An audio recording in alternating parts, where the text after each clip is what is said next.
Chief Information Security Officer for AWS. I'm joined by Steve Schmidt, our Chief Security Officer. How great is it to be preceded by Michael B. Jordan and Tessa Thompson in a public service announcement, and we'll have more on that as we kind of go here. So thanks very much, CJ, for chatting with us today. In this conversation, by the way, folks, we're going to give you some actionable takeaways to consider when you're working with your security teams. And one of the reasons we started off with that public service announcement that we did earlier today was to make sure that you realize that there are very specific things that your teams can do right now that will help them secure their infrastructure better so that you can protect yourselves efficiently. It's funny that we use something that we served up to hundreds of millions of people around the world, and that PSA has gone out there. But there are still opportunities for people whose teams are in this room to improve their security, specifically around MFA. We'll talk about that a little bit later in this chat.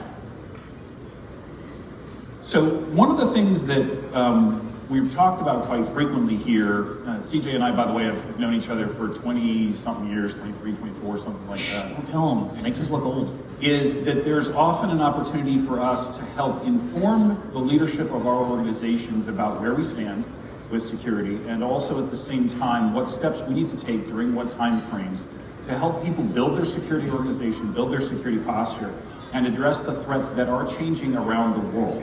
And that's something that I think is critically important for people to consider. What is the time frame during which you need to reevaluate what you are doing from a security perspective? Security is not a static thing. The world around us changes, the threats change, and so we need to change the way that we respond to that. So CJ, in your opinion, what are the sort of the top three things that people should be thinking about in forming their security posture? Yeah, I think the number one thing to do is to dig in and understand the threat landscape and the vulnerabilities that could impact your company, as well as any of the regulatory type of developments and things that are coming forward. And that's to some extent you have to roll up your sleeves and actually understand what's going on. And with that education, then you're better able to respond and make the right adjustments. I think another top priority will be security talent, and making sure that you have the right pipelines, and especially any of those roles that you have from a technology perspective, making sure you have the right people in the right roles and are able to have the bench in that space, because that becomes a force multiplier, using the technology to be able to force multiply security. I want to amplify something that CJ is bringing up right here, and that is your security talent has a direct effect on the agility of your organization as a whole. If you've got security people who are working for you who view their job as preventing things from occurring, your developers will not be as effective as they could be because they're being stopped from doing things. Instead, if you've got security talent who is focused on finding ways to do things that your organization needs to safely, they will be partners and help your software development engineers, your analysts, etc., do a better job more effectively. And that's a mindset thing as much as it is a technical skills matter. Yeah, absolutely. I mean, the security team should be an enabler, not the land of no. You'll hear that a lot from us, I think. I think trying to get to your three things, I think the third one is, especially given the world we're living in today, understanding the geopolitical types of aspects that are out there and how that impacts your company, and the readiness to be able to deal with that from a security perspective. The Ukraine invasion is a good example of that, and being prepared for that before it actually happens, or those types of things, and making sure leadership across the company, not just in security or disaster recovery and stuff like that, is aware. And that circle of having good intelligence, analyzing what you have currently in your protection portfolio, how you need to change your protection portfolio to respond to changes in the world around you, is something that you should be asking your practitioners, your security folks, on a regular basis. How do you reevaluate? What's the interval on which you reevaluate? What are the thresholds you use to decide to change your posture? And then most importantly, do you practice changing your posture on a regular basis? Do you actually do drills? And those mechanisms are things that we think are fundamentally important to the ability to execute securely in any environment, whether you're on premises or in AWS. And mechanisms are something that we focus on a lot in Amazon. And what mechanisms do you use to inspect them? So the number one is that we actually have a follow the sun security issue response team, and by having that 24/7 team, it allows us to stay up on what's going on. So you're actually having continual security reporting, so that you're keeping up with what's going on in a extemporaneous type of fashion. And I think that positions us well to react quickly across the totality of the company. And by the way, one thing that's really interesting about the way that CJ's teams operate this, and we've got similar mechanisms in the other parts of Amazon, so the stores organization, et cetera, is a situational handoff email that goes off every either 6 or 8 hours, depending on which team you're in. And both CJ and I are on those emails so that we see what are the things that came in during the last shift, what we're doing with it, who's got next steps, and are we addressing things rapidly enough? And that gives us as leaders direct visibility into the actual work that our teams are doing. And the most important thing that I get out of them, and I think you're in the same place, is are we moving quickly enough on those teams? And it also helps us gauge where we need to put more resourcing and that kind of stuff. Yeah, I think it's a lot of teams, you have check-ins on a weekly or monthly basis. When it comes to security response, that's way too slow. And in our case, we like to be in the details, and being in the details means every 6 hours in my case, jumping the on-call handoff, as we call it, allows visibility into what's going on and an opportunity to adjust that timeliness and do other things as we're kind of going through that. So I think that we're in a good position from that standpoint. I think we also have an excellent opportunity from the standpoint of being aware of, from a threat intel perspective, to have a robust threat intelligence program that allows us to use that threat intelligence to understand how we respond, patching strategies.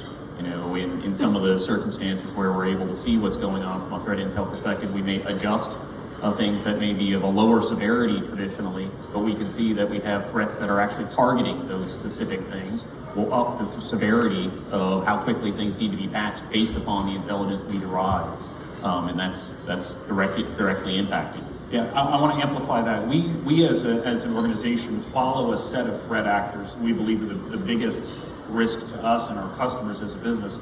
And we watch how they're evolving their techniques, how their tools evolve, what kind of research those threat actors are doing into new vulnerabilities, as an example, to ensure that we are focusing our remediation, our patching efforts, et cetera, in the right places. And that means, for example, that if a vulnerability comes out in a CVE feed that says, this is this kind of priority, but we see one of the actors that we're following researching that vulnerability, we may crank up the severity on that for the internal processes to ensure we patch more rapidly. And it's something you may want to ask your teams. Do they have that feedback loop? Do they follow the actors who are most important to your business or the biggest threat to your organization? And when they see them doing something which is indicative of a particular focus, what's their reaction? How do they change the way that they're building their tooling, their reaction mechanisms, their testing, et cetera? Absolutely. And then one of the other mechanisms that we use is actually we have a robust logging system and the management forensics of using those logs. And we're in a position, because the cloud has unlimited storage, or at least that's what they tell us, right?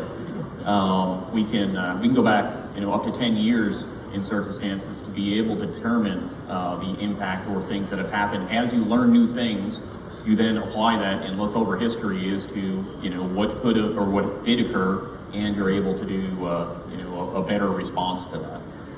And logging is one of those things where you either have it or you don't. There's no way to recreate logs that were sent to dev null.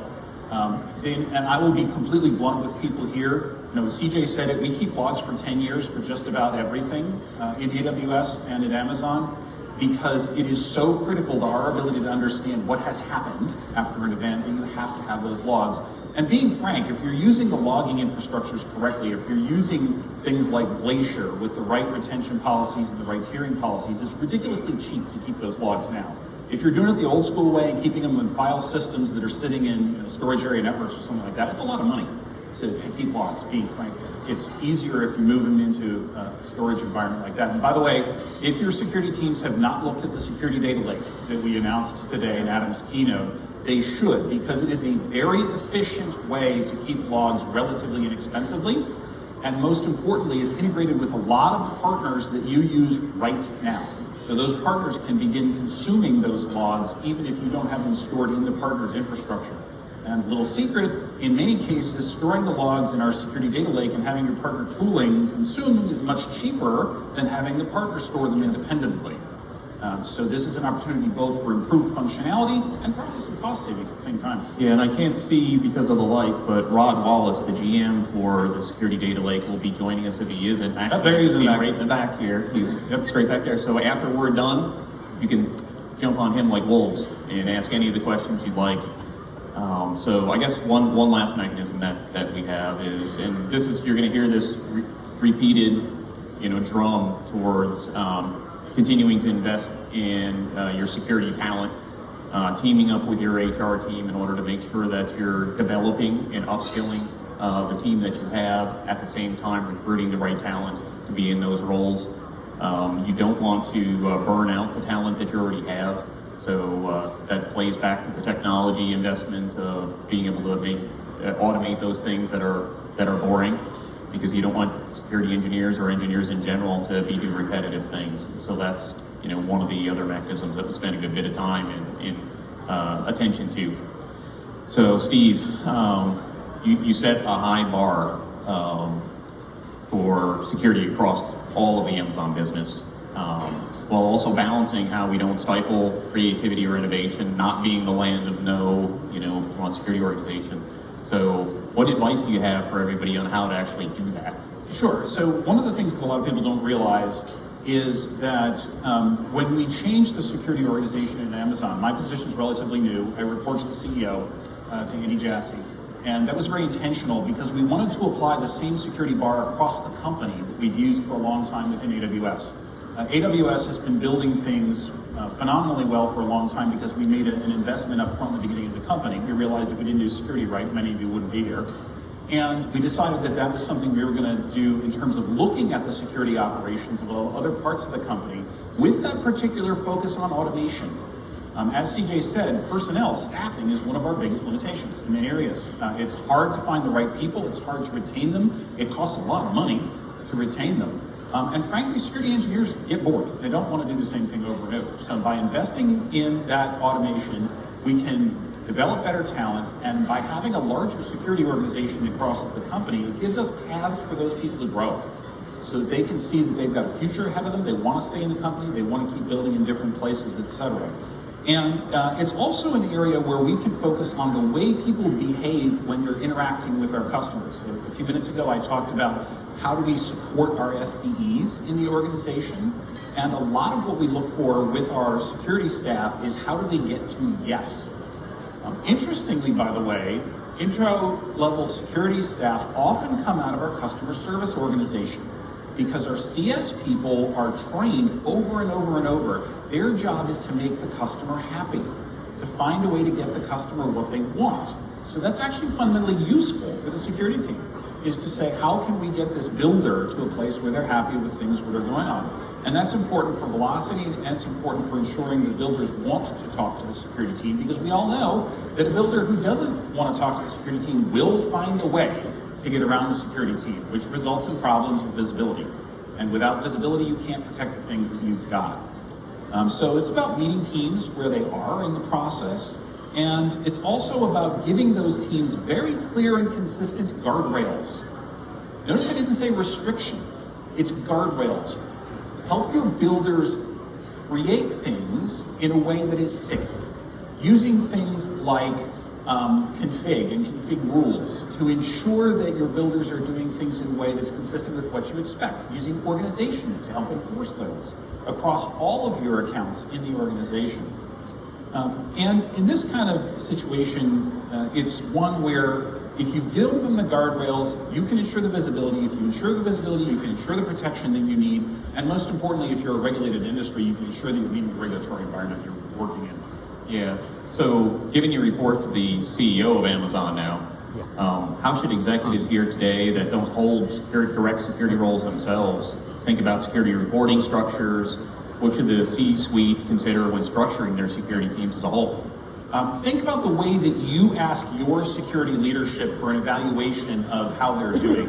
What is the method that they use to collect that data? How fresh is the data? How often do they update it? How often do they update you on how they're doing from a security perspective? Is this a circumstance where they sort of do an evaluation once a year against a common standard and present it to you? Or is it something where you can give people a spot check and say, where are we right now? These are things that we've sort of grown used to internally at the company, where you walk by Andy in the hallway and he asks you a question about where are we with patching on whatever. I'm like, what? The CEO is asking me this? But in all seriousness, he does. So it's a process of building in those mechanisms for assessments that are kept fresh and constantly updated, so that you can ensure that people are really paying attention to things. And then simultaneously, are you conducting surveys of your builders to find out if they believe that security is slowing down the organization, and if so, why? And help the security team learn from those processes. Every security review that we do with our teams, as an example, the service team gets a survey afterwards that looks just like the customer service survey that you get from Amazon customer service when you interact with them. Smiley face or frowning face. If we get a frowning face, we detail somebody to go dig in, find out what's going on, find out why they didn't like the interaction, what do we have to do to fix it. Investing in a security first culture, by the way, is something that is super important, and that is leadership's decision. And the people in this room set the culture in the organization. When you are looking at something, do you personally ask questions about security if you're not a security person? Because people will pay attention to what you are worried about and what you focus on. And it's an area, I think, that simply getting the right questions in your head ahead of time, probing a little bit to see whether your teams have ready answers that sound cogent and are appropriate for the circumstances you're in, will cause them to dig deeper and to do more work that's appropriate for how things are going on. Organize your security teams consistent with the posture that you expect from your company. Should security be decentralized, pushed down to individual dev teams? Or is this an area where you need to have a company-wide view on things? That's up to your business. It's something that's unique to each way people do it. And so thinking about it this way, when we talk about briefing CEOs and that kind of stuff, when you brief Adam, for example, what are the conversations you're having about? What are you talking about? So, given kind of the nature of the day, I think the number one thing these days has been prioritization of geopolitical activities and what we're doing in regards to those things. That seems to be a topic that we're speaking a lot about. Using those threat intelligence details to make sure he's aware of what we're doing based upon those threat intelligence details on how to keep people, businesses, customers, and systems safe. Because we use that threat intel not only internally, but we also provide value through guard duty and other types of things out to the customers directly. And I think one of the things we've been hitting on as well is how we're using security to help the business move faster in a lot of areas by providing mechanisms to use the functionality capabilities that we have from an automation perspective to allow our services to be developed more quickly and deployed more quickly. I think we're all in a regulatory environment of some sort, whether it's privacy or otherwise, and updates on all of the regulatory or other types of verticals that we support and how that impacts the business and the things that we have to do in order to meet them. As you might imagine, we have to be compliant with all of those things such that you can also. So keeping Adam up to speed on what we're doing in that space and what we need to, from a resourcing perspective, hold together.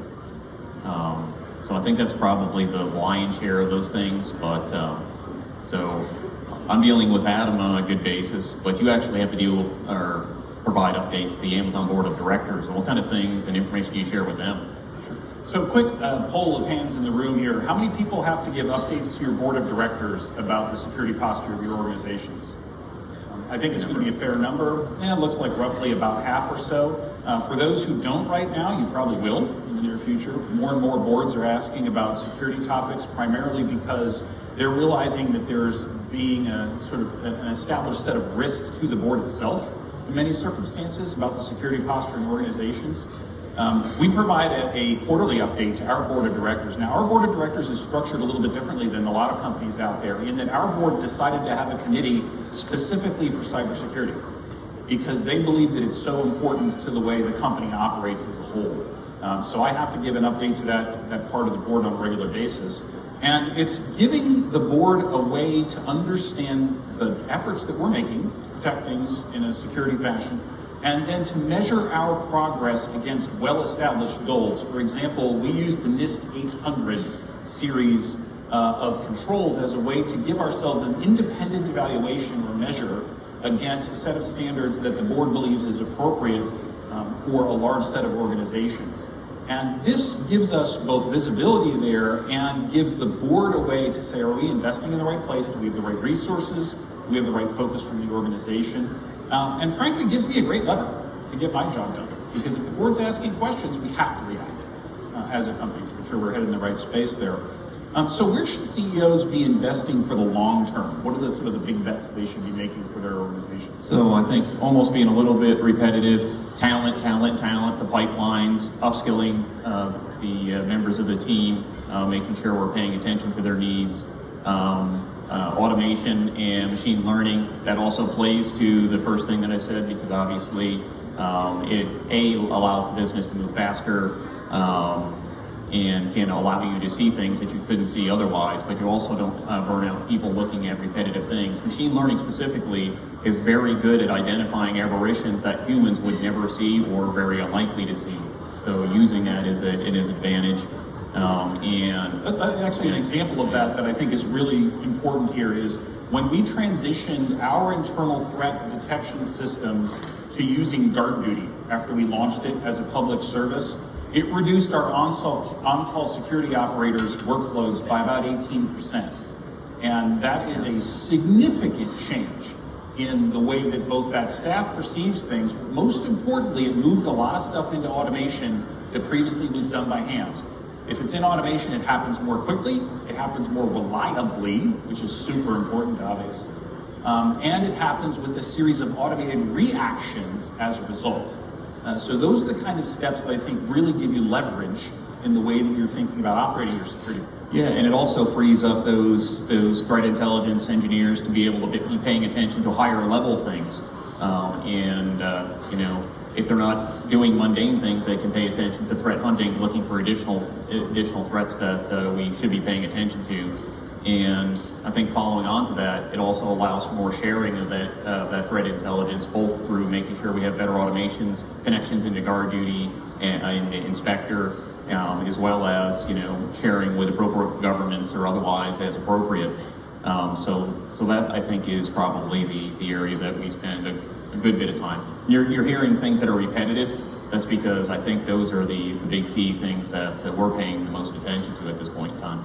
Yeah, so, and that's actually one of the pieces I love about this kind of conversation is people always come up to us afterwards and say, I really appreciated, you know, the discrete steps or questions that you talked about that I could help ask my teams internally. So what are the key actions that you think executives here can take that may not already be on the radar? Yeah, so number one thing is understanding your security team's structure. Asking your security or your leadership team about the perception of the security organization. I think that's key. Are they the land of no? And if your security team is the land of no as perceived by your team, you probably have something that is the number one thing you can dig in on.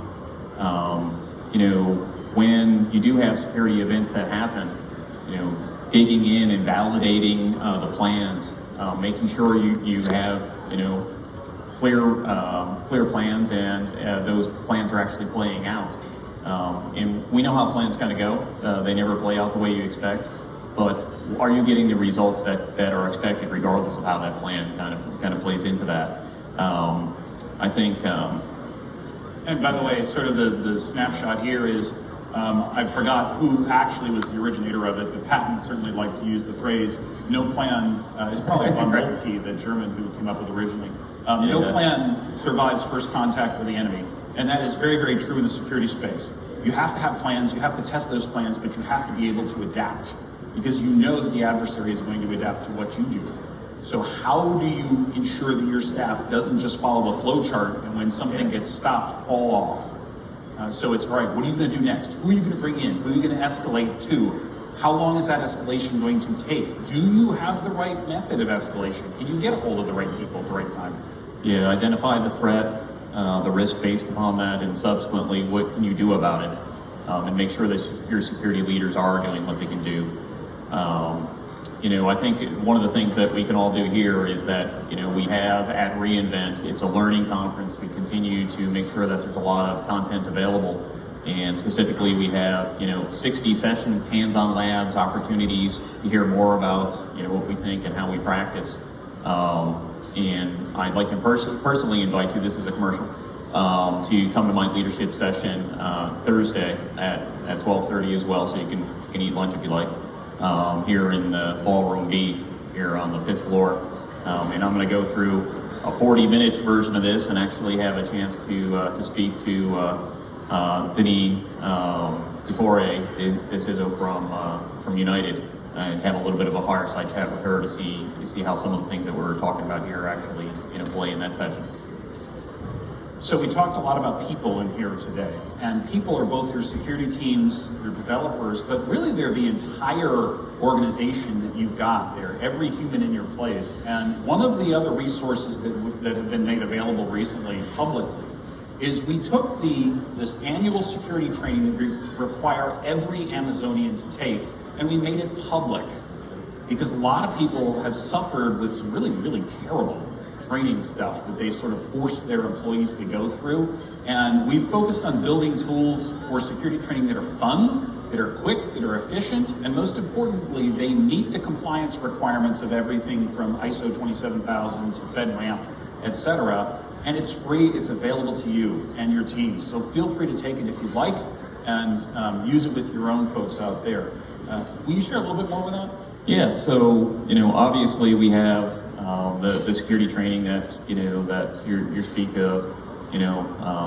I think being able to go ahead and, go out to our website, learnsecurity@amazon.com, and not only be able to take the training, you can take the training and put it into your learning management system, so you don't have to create it for your own business.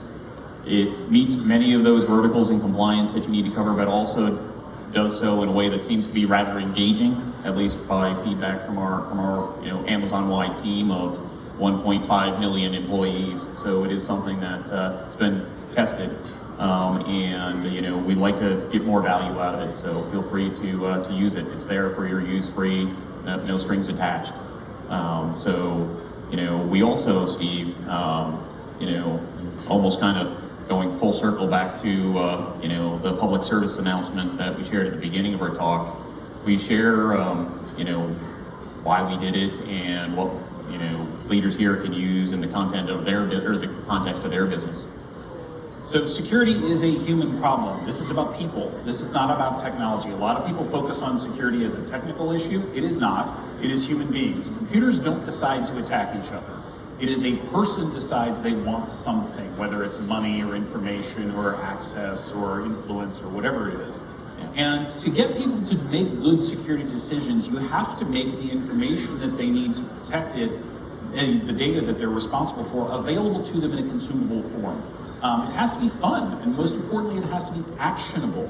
So we're at Amazon, which is a cool place to be from that perspective. We've got some incredible partners like Tessa Thompson, Michael B. Jordan, who wanted to help here and to leverage the sort of the power that we've got with the Prime Video team to build that public service announcement that you saw at the beginning there. By the way, the PSA and its accompanying website are there to help people who are not security experts learn about a couple concrete steps that they can take individually to protect themselves better. And one of the things that you probably saw in there was a mention of multi-factor authentication. Mm-hmm. By the way, your teams here, if they don't have multi-factor authentication enabled on their accounts, they need to. There is no excuse not to do it. It doesn't cost extra to do it. And by the way, if they don't have a physical security key, and by the way, using SMS text messages as an auth platform is not sufficient security. A physical security key, they're available for free at our booths. downstairs in the expo center. So send your team down there to get them. It's in the security identity and compliance kiosks, I think, for cloud operations. Yep. So in our booth down in 1335, but in the security and identity space, because our booth is rather large, as you might imagine. So wrapping up here, Steve, I want to thank you for taking the time to join us here today. And two things: a reminder that Rod Wallace is in the back of the room, and he'll be standing back there waiting for any of your comments or questions in regards to our newly launched security data lake. And also, I'll double foot stomp on the go to the booth and get the MFA tokens if and get your teams to do so if they don't already have one. Free is good, and we want to make that as widely available as we can. And if anyone, on the AWS security team can help any of you in any way in order to be able to make your environment more secure, we're here to help. That's what we're here to do. We're the land of yes, but, or yes and, not no. So I just want to thank you all for taking the time. Thanks very much. Thank you.